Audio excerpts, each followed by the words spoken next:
नमस्कार doctor sir, म आशिष अधिकारी युनिभर्सिटीमा ब्याचलर्स इन बायोलोजीमा अध्ययनरत विद्यार्थी।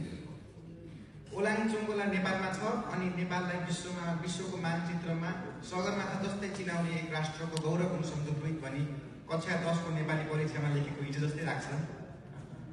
उही दृष्टिको भगवान जसको जीवनीको प्रश्नको उत्तर लेख्दै आज उहाँलाई नै प्रश्न गर्न पाउँदा साँच्चै नै आफू भाग्यशाली ठानेको छु। विशेषतः मेरो प्रश्न पहिला सोधे तापनि प्रश्न नसोधेर मनै मानेन। त्यसैले मेरो प्रश्न चाहिँ आफ्नो ब्याचलर्स मास्टर्स अनि अरू अध्ययनको लागि हामी जस्तै विदेशमा जाने विद्यार्थीलाई जीवनमा देशको माया अनि आफ्नो भविष्यमाथि कस्तो दृष्टिकोण राख्नुपर्छ भन्ने प्रश्न उही दृष्टिको भगवानलाई धन्यवाद।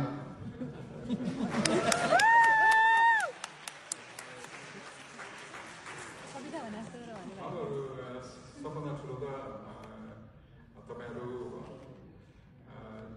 नेपालमा केही समय बिताएर यहाँ आउनु भएको मान्छेलाई हाम्रो देशको अलिकति बढी फिल हुन्छ। देशको भिजुअल भनौँ न सबै कुरा फिलिङ्सहरू हुन्छ।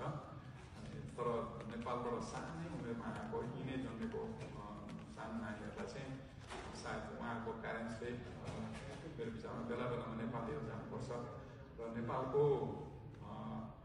नेपाललाई जति जे भने पनि 10 वर्षमा केही न केही चेन्ज चाहिँ आउँछ, राम्रो हुन्छ, which will all be part of working. अनि म चाहिँ के भन्छु भने नेपालमा राम्रो कुराहरू पनि धेरै छ, तपाईँले यहाँ नपाउने कुराहरू त्यहाँ पाइन्छ।